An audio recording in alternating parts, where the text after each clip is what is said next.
Eh bien le bonjour, ici Django, bienvenue dans cette nouvelle vidéo. Je vous annonce ici même en avant-première que vous m'avez souvent vu avec cette casquette d'Assassin's Creed, vu la débâcle et vu les propos d'Ubisoft, notamment sortis par Yves Guillemot et compagnie, et vu comment l'entreprise va, et vu comment elle veut nous enfiler encore plus, j'ai décidé de brûler cette casquette Ubisoft. C'est pourquoi, si on atteint les 5000 abonnés à la fin de la journée du 30 septembre, donc avant le mois d'octobre, si on est 5000 abonnés sur la chaîne, je vous jure ici même sur tout ce que j'ai de plus cher au monde, que ça va finir en feu, non pas de joie, mais de désespoir. Vraiment, je déconne pas, si on est 5000, je la brûle. Qu'ils aillent se faire foutre Ubisoft, bien comme il faut.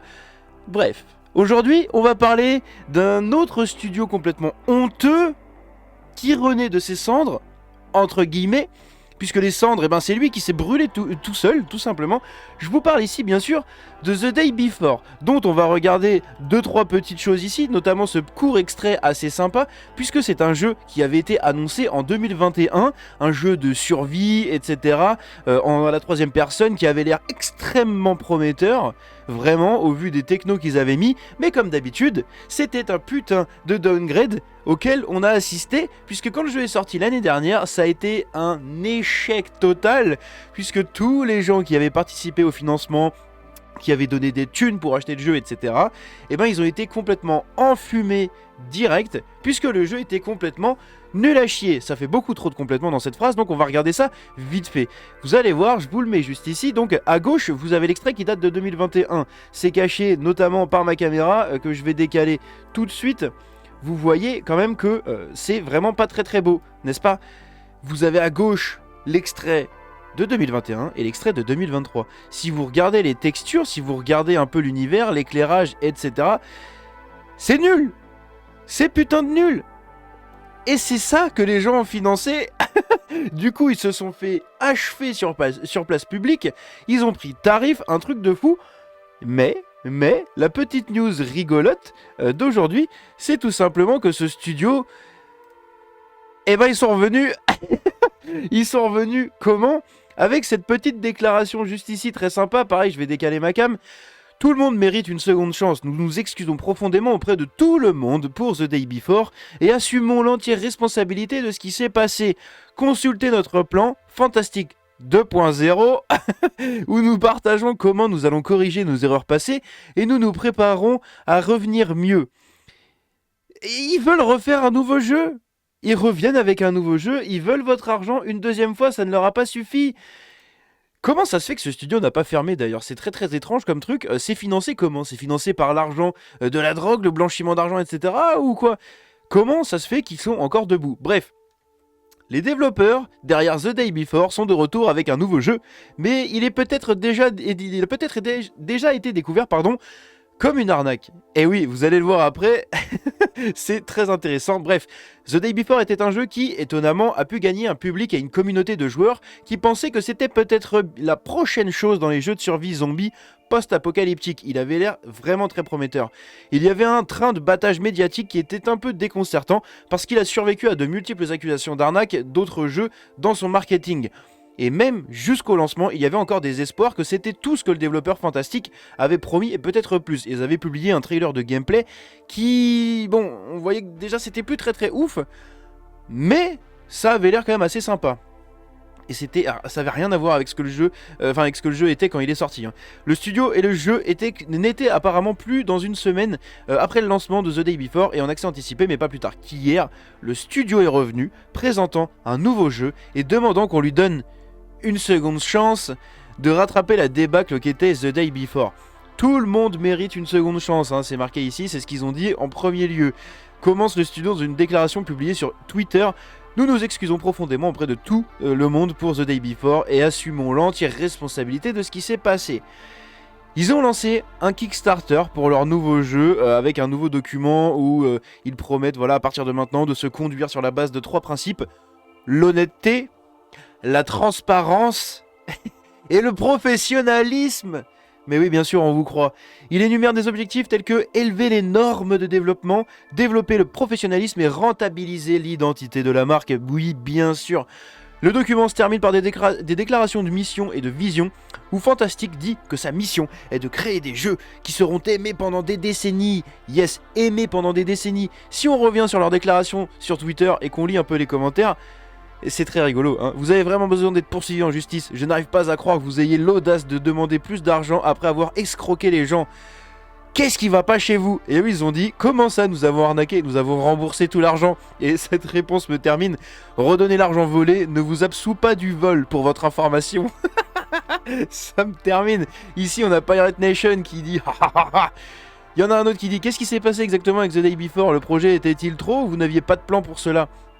Et là, ils essayent de se défendre un peu. Après le lancement infructueux du jeu, nous n'avons pas pu poursuivre le développement en raison de pertes financières. En même temps, les gens, ils ont demandé le remboursement. Parmi les facteurs qui ont conduit à l'échec figuraient des objectifs trop ambitieux avec un faible budget indépendant, une équipe sans expérience de AAA et un marketing excessif que nous regrettons profondément. Le marketing excessif, c'est eux qui l'ont fait, hein, vraiment. Hein. Donc il y a plein de gens qui se foutent de leur gueule. Cassez-vous d'ici, vous êtes des escrocs. Sortez du paysage des jeux vidéo. Et c'est la même entreprise qui a escroqué la communauté de joueurs. Nous n'avons pas oublié. Et oui, Internet n'oublie pas. Bref. Et donc, leur nouveau jeu, c'est quoi? Eh ben, selon Insider Gaming, l'honnête nouveau jeu de Fantastic, donc le studio qui a fait The Day Before, a été découvert pour être un retournement d'actifs par les data miners, vous allez voir. Il y a moins de 24 heures, Fantastic a annoncé un nouveau grand retour au développement de jeux avec un changement de marque 2.0 et un nouveau jeu appelé Escape Factory. Ça, c'est très intéressant. Mais c'est quoi ce jeu? C'est ça qu'il faut savoir. L'année dernière, le développeur louche et trompeur a sorti The Day Before, un jeu qui a été mis hors ligne quelques jours plus tard, laissant des milliers de joueurs stupéfaits et demandant des remboursements en masse. Il y a vraiment eu des remboursements en masse. Pour accompagner le retour, l'équipe de Fantastic a mis en place une campagne Kickstarter pour financer le développement de nouveaux jeux et remettre le studio sur pied. Il est tombé avec la communauté ainsi qu'une tasse de maladie froide. Et alors que l'entreprise tente de se distancer de ceux qui parlent contre eux, les mineurs de données, donc les data miners, ont fait des révélations choquantes, mais attendues. Le deuxième round. Sur les réseaux sociaux, les data miners ont creusé dans Escape Factory, le jeu gratuit assemblé par Fantastic 2.0, en particulier un utilisateur nommé Ocular Malice, qui a découvert que la mise en réseau, le lobby et les mécanismes de jumelage du jeu sont tous des exemples de code de démonstration Unity. Ils se sont servis d'assets d'Unity, hein, des assets de démo d'Unity. C'est ouf, c'est ouf. Qui est généralement utilisé par ceux qui apprennent à développer des jeux.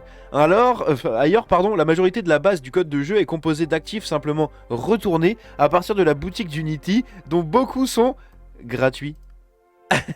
Il recommence, hein, vraiment, il recommence. C'est un truc de fou, c'est les mêmes soucis qu'il y avait eu sur The Day Before. Si ce n'était pas assez grave, Fantastic a supprimé les commentaires sur le forum Steam parlant de cette tromperie. Et voilà, on invisibilise les critiques. Ça, c'est plus que suspect. Quand vous faites ça, vous êtes suspect à mort. Lorsque nous avons annoncé la nouvelle tentative de Fantastic de refaire surface il y a environ 18 heures, la campagne Kickstarter n'avait atteint que 154 livres sur un objectif de 11 646. Sauf que maintenant, ils ont augmenté l'objectif, je crois, à 20 000. J'ai été voir, j'ai perdu le site. J'ai perdu le lien. Mais j'ai été voir du coup sur leur truc. Il y avait un objectif de 20 000 et ils étaient quand même à 10, 12, 15 000 je crois. Je sais plus, il y avait des dizaines de milliers de dollars qui étaient donnés. Hein. Donc il y a encore des gens qui y croient. Ou alors... c'est du blanchiment d'argent justement comme je vous disais. Parce que ça c'était une des grosses critiques aussi du jeu. Et de tous ces jeux là qui sortent comme ça complètement pas finis, qui demandent des Kickstarter, qui se font financer avec des millions alors qu'à la base ils avaient demandé 2 pesos. C'est franchement il y a vraiment des trucs derrière de blanchiment d'argent très chelou, très suspect. Il est maintenant assis sur 370 livres avec 23 donateurs, bienfaiteurs. Hein. Et franchement, quiconque décide de soutenir cette campagne n'aura personne d'autre que blâmer. Je vais essayer de vous la retrouver vite fait. Je sais plus le lien du coup, ce que c'était. Kickstarter, Escape Factory. J'avais vu une capture d'écran. Hein. Hop, je sais plus si c'était ça. Je sais plus du tout si c'était... Ouais, voilà, c'est ça. 10 000 $, vous voyez 10 000 $ sur un objectif de 13 000. C'est extrêmement grave que des gens donnent encore. Il y a eu 31 contributeurs. 31 contributeurs quand même qui ont fait 10 000 $, hein, c'est assez ouf. Si on fait 31, du coup divisé par, c'est combien? 10 273. Non, putain, je suis con, c'est à l'envers. Putain, ça y est, je sais même plus faire des maths. 10 273 divisé par 31. Ça fait 330 $ par personne. Il y a 31 personnes qui ont donné en moyenne 330 $. C'est extrêmement grave. Vous le voyez pas juste ici, il faut que je vous zoome la page. Mais c'est extrêmement grave en fait.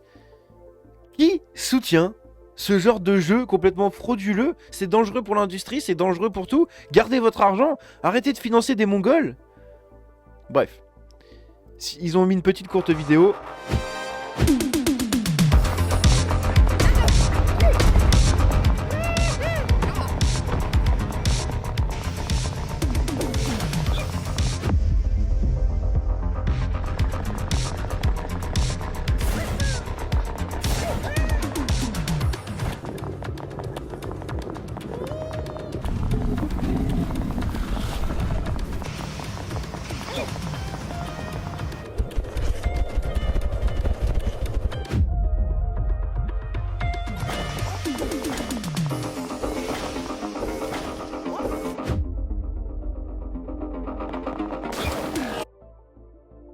Bon, on est d'accord, ça a l'air éclaté sa mère. Ça a l'air vraiment naze. J'avais pas vu encore de vidéo de gameplay. Ça a vraiment l'air très très naze. Hein. Je vous épargne hein, de la regarder jusqu'au bout. Au pire, je vais vous la mettre juste ici, le temps de terminer cette vidéo. Bref, je vous rappelle, si on est 5000 sur la chaîne avant le mois d'octobre, je brûle cette casquette en place publique. Bon, ce sera chez moi, sur ma terrasse, mais je brûle cette casquette. Voilà.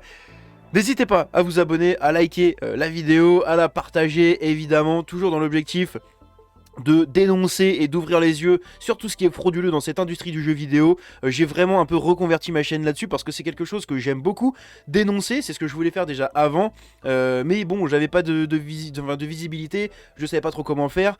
Il était temps que je me fasse aussi aux vidéos, hein, tout simplement, que je me mette à l'aise, etc. Donc j'ai commencé un peu plus soft dans l'actualité. Et au final, j'aime énormément ce truc-là de dénoncer, de pouvoir être utile aux gens. Bref. Ça c'est la phrase d'outro que personne n'a lu, donc si vous l'avez lu, n'hésitez pas à écrire en commentaire fraude. Voilà, vous écrivez fraude, tel est le sujet de cette vidéo là, et je vous remercie de votre soutien. 5000 avant le mois d'octobre, et on crame cette putain de casquette d'Ubisoft. Merci beaucoup, ciao.